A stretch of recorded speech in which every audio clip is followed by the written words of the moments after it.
कोई यूट्यूबर होता। आप मेहनत तो पूरी कर रहे हो लेकिन रिजल्ट जीरो है। पता है क्यों? क्योंकि आप वही पुरानी घिसी-पिटी मिस्टेक्स कर रहे हो जो 99% लोग शॉर्ट्स अपलोड करते टाइम करते हैं एंड आपका शॉर्ट फीड में जाता ही नहीं है क्योंकि आपने YouTube की सिस्टम को बताया ही नहीं है कि ये वीडियो दिखाना किसे। आज की इस वीडियो में मैं आपको कोई ज्ञान नहीं देने वाला हूं बल्कि मैं अपने मोबाइल की स्क्रीन पर आपको एक शॉर्ट्स प्रो तरीके से अपलोड करके दिखाऊंगा एंड एक शॉर्ट्स को अपलोड करते टाइम कैसे एसईओ करना है वो भी आपको करके दिखाऊंगा क्योंकि एसईओ ही एक ऐसा फैक्टर है जो शॉर्ट्स वीडियो को वायरल करने में हेल्प करती है एंड कुछ ऐसे हाइडन बटन्स या फिर मिस्टेक्स भी बोल सकते हो जिन्हें आप YouTube शॉर्ट्स अपलोड करते टाइम हमेशा इग्नोर करते हो जिसके वजह से आपके शॉर्ट्स 1000-2000 व्यूज में अटक जाता है। इस वीडियो के एंड में मैं आपको शॉर्ट्स वायरल करने के कुछ इंट्रो हैक्स बताऊंगा एंड वही हैक्स ऑडियंस को वीडियो स्वाइप करने से रोकी है। अगर इस वीडियो को देखने के बाद भी आपके व्यूज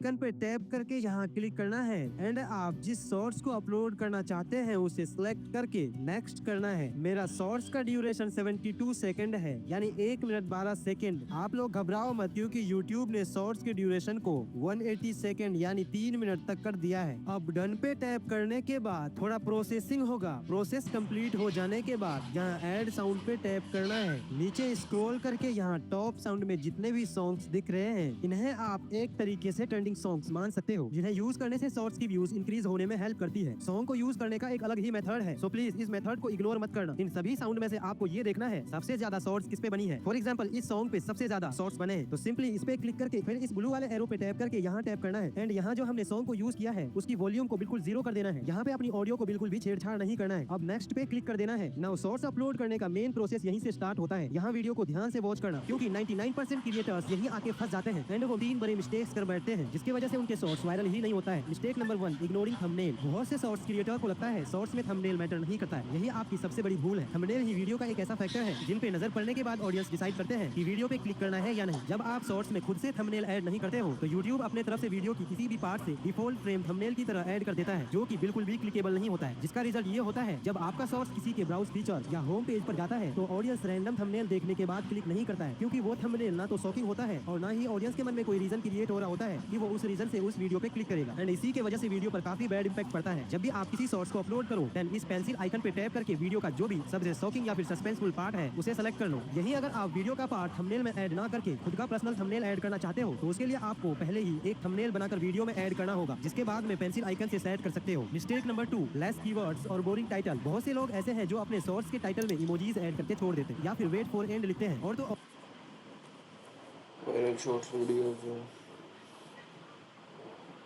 बल्कि वो एक मशीन है। जब आप टाइटल में मेन कीवर्ड्स या फिर वीडियो से रिलेटेड टाइटल नहीं लिखते हो तो उस मशीन को समझ ही नहीं आता है कि आपकी वीडियो किस बारे में। नतीजा ये होता है कि अगर आपकी वीडियो गेमिंग की है तो YouTube उसे कुकिंग वालों को दिखा देगा। अब सिंपल सी चीज है, कुकिंग वाले गेमिंग वीडियोस क्यों देखेंगे? जिससे वो वीडियो को तुरंत वो है शॉर्ट्स वीडियो को डायरेक्ट पब्लिक करना। आप लोग मोस्टली क्या करते हो, वीडियो सेलेक्ट की, टाइटल लिखा और डायरेक्ट पब्लिक जाएगा। अब वीडियो का 50% काम कंप्लीट हो गया है लेकिन याद रखना ये सिर्फ आधी जंग है। असली खेल जो आपकी वीडियो को वायरल होने में पुश करेगा वो अभी बाकी है। वो हम YouTube स्टूडियो के अंदर करेंगे। YouTube स्टूडियो में वो सीक्रेट टैग्स और डिस्क्रिप्शन स्ट्रेटेजी लगाएंगे जो आपके शॉर्ट्स को सर्च में भी लाएगा और शॉर्ट्स फीड में भी ब्लास्ट करेगा। गाइस अगर आपने वीडियो को यहाँ तक देख ली है तो ये अगले 2 मिनट आपके पूरे चैनल का ग्राफ बदल सकता है। बिना किसी देरी के सीधा चलते हैं YT स्टूडियो के अंदर। YT स्टूडियो ओपन करने के बाद कंटेंट पे आ जाना है। फिर सिंपली आपका शॉर्ट्स यहाँ दिख जाएगा। शॉर्ट्स पे क्लिक करना है। फिर पेंसिल पे क्लिक करने के बाद आपको कुछ इस तरह का इंटरफेस दिखेगा। यहाँ हम डिस्क्रिप्शन का SEO कंप्लीट करेंगे। सबसे पहले अपने टाइटल को कॉपी करके डिस्क्रिप्शन में सबसे टॉप पे पेस्ट कर देना है। उसके बाद टाइटल के जस्ट नीचे आपको अपनी वीडियो के बारे में डिस्कस करना है। लाइक आपने अपनी वीडियो में क्या एक्सप्लेन किया है एंड किस चीज के बारे में बताया है, यानी वीडियो में जो हो रहा है सिंपली वही लिखना है जैसा कि मैंने यहाँ पे एक्सप्लेन कर दिया है। इससे बेनिफिट ये होगा कि YouTube को वीडियो समझने का कॉन्टेक्स्ट मिलेगा जिससे वो इजिली पता कर पाएंगे कि वीडियो एजुकेशनल है या फिर इंटरटेनमेंट। उसके बाद यहाँ पे अपना बिजनेस ईमेल दे देना है। फिर थोड़ा नीचे आके वीडियो से रिलेटेड क्वेश्चंस या फिर वायरल टैग्स ऐड करना है। वीडियो से रिलेटेड क्वेश्चंस या फिर टैग्स ऐड करने से YouTube को ये पता लगता है कि आपकी वीडियो इन टॉपिक से जुड़ी है। इसका असली फायदा ये है कि आप YouTube को वो सारे रास्ते दे रहे हो जहाँ से व्यूअर्स आप तक पहुंच सके और व्यूज इंक्रीज हो सके। इसके बाद जो भी वीडियो लिंक्स ऐड करना है सिंपली यहाँ पे ऐड कर लेना है। आप चाहो तो यहाँ पे अपना social media handles like Instagram and Telegram का लिंक्स ऐड कर सकते हो। फिर नीचे अपने वीडियो से रिलेटेड एक्स्ट्रा 5 से 7 हैशटैग्स ऐड कर देना है। डिस्क्रिप्शन का SEO कंप्लीट होने के बाद बैक आ जाना है। फिर यहाँ क्लिक करके ऐड टैग्स पे टॉपिक से रिलेटेड सर्चेबल टैग्स ऐड करना है। यहाँ टैग्स वही ऐड करो जो लगे कि सर्च किया जा सकता है, यानी कि अगर कोई वीडियो को सर्च करे तो आपकी भी वीडियो सर्च लिस्ट में सजेस्ट हो। जैसा कि मैंने अपने वीडियो से रिलेटेड सभी सर्चेबल टैग्स को ऐड कर दिया है। आप चाहो तो वीडियो को आगे पीछे करके टैग्स को कर सकते हो। अब इसके बाद अपनी वीडियो की कैटेगरी जरूर चेक कर लेना। कैटेगरी चेक हो जाने के बाद सिंपली यहाँ से बैक आ जाना है। फिर अपनी वीडियो को सेव कर देना है एंड आपने जो अपनी वीडियो में शेड्यूल किया है आपकी वीडियो उसी शेड्यूल पे ऑटोमेटिक अपलोड हो जाएगा। देखो क्लिकेबल टाइटल से ऑडियंस को वीडियो पे क्लिक कर देते हैं लेकिन वीडियो में रोकने के लिए सबसे ज्यादा काम जो आता है वो होता है इंट्रो। शॉर्ट वीडियो में 3 सेकंड का इंट्रो होता है। अगर आपने उन्हें 3 सेकंड के इंट्रो में वीडियो के अंदर फंसा लिया तो समझो वो वीडियो को पूरा वॉच करेगा, अदरवाइज वो 3 सेकंड के अंदर ही स्वाइप कर देगा। लेकिन इंट्रो में ऐसा बोलना क्या है जिससे ऑडियंस हुक हो जाए और वीडियो में फंस जाए। ऑडियंस को हुक करने के लिए आपको 3 चीजें क्रिएट करनी पड़ेगी। First curiosity, second FOMO, third urgency. अगर आपने अपने वीडियो के इंट्रो में ये तीनों चीजें कर लिया तो ऑडियंस पूरा वीडियो देखे बगैर रह ही नहीं पाएगा। क्यूरियोसिटी में आपको ऑडियंस के दिमाग में एक सवाल पैदा करना होता है जिसका जवाब उन्हें वीडियो के एंड में मिले। मैं यहाँ क्यूरियोसिटी क्रिएट करने का एक एग्जांपल दे रहा हूँ। अब कहते हैं Now let me be sincere with you.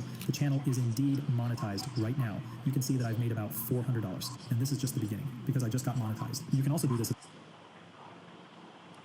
This brings us to the first step, which is creating and optimizing the channel. But here's something I discovered during this experiment. Proper channel optimization seems to matter much more, especially for new channels. Yeah, but follow me carefully because you need to optimize it properly. Now to start, we need a channel name. For this, I want you to crack your brain and come up with something you think it's good for you. Because if I share any prompt right now, most of you will end up with the same name, which I don't want that to happen. Now the handle. Make sure it makes sense if someone sees it. Don't just leave it random. For my channel, I used the channel name and I added explainer. I'm not saying all of you should add explainer. No, just make sure it makes sense. Now we need two other things to make our channel look professional, and there's one more thing most people overlook, which makes them lose lots of subscribers. I'm going to show you in a moment, but first let's start with the channel logo. You see, when it comes to this, a lot of people just upload any random photo, which I don't recommend. I always recommend using something like a face. For the banner, just keep things simple. I wanted to leave a prompt to generate something like using ChatGPT, but I realized most of you will just copy paste the prompt, which most of them will end up getting the same result. Now, the description. I'm going to show you where most beginners end up getting results like this. So pay attention. You see, you don't have to put anything random there. You need to help the algorithm understand what our niche is about. The thing is, when you start a new channel, YouTube shows your videos to random viewers to see who might be interested.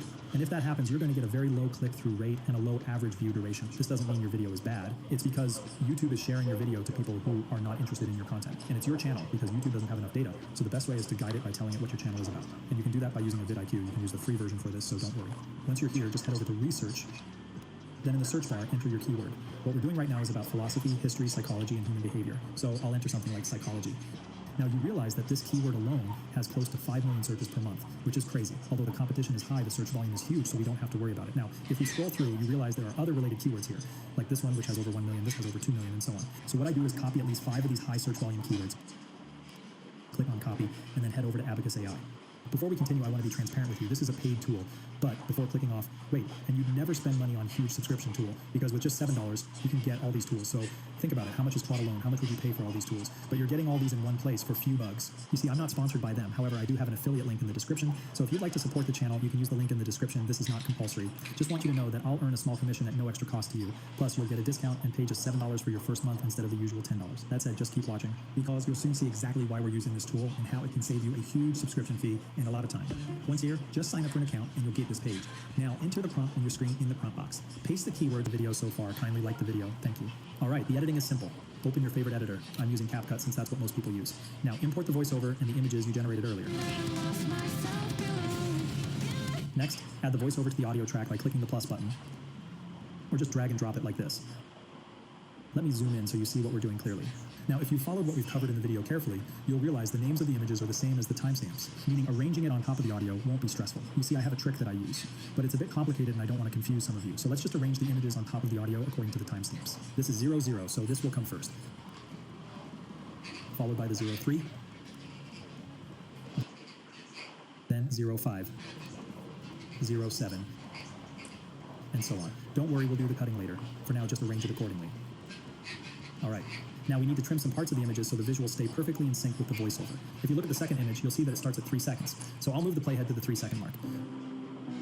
But you'll notice something important here. The actual position should be around 2.5 seconds. But the reason it's showing 3 seconds is that the timeline only displays approximate values. And this is where you'll need to use a bit of your knowledge. All right, I'll place the playhead at the correct position, which is 2.5 seconds. Select the first image and click this icon. Now the next image starts at 5 seconds. So I'll move the playhead to that point and click the same button to trim the extra section. The next timestamp is 7 seconds. Let's move the playhead there and repeat the same process. Next is 9 seconds. However, if we move the playhead to exactly 9 seconds, you'll notice that it doesn't align perfectly with the visual. That's because the actual timestamp should be 8.5 seconds, but the tool rounded it up to 9 seconds. So we'll keep it at 8.5 seconds and trim the image at that point. It's that simple. Repeat the steps and you'll get something like this. Now you can download a cool background sound from the YouTube audio library and use it as a background sound. Finally, click on export. Now don't leave your video name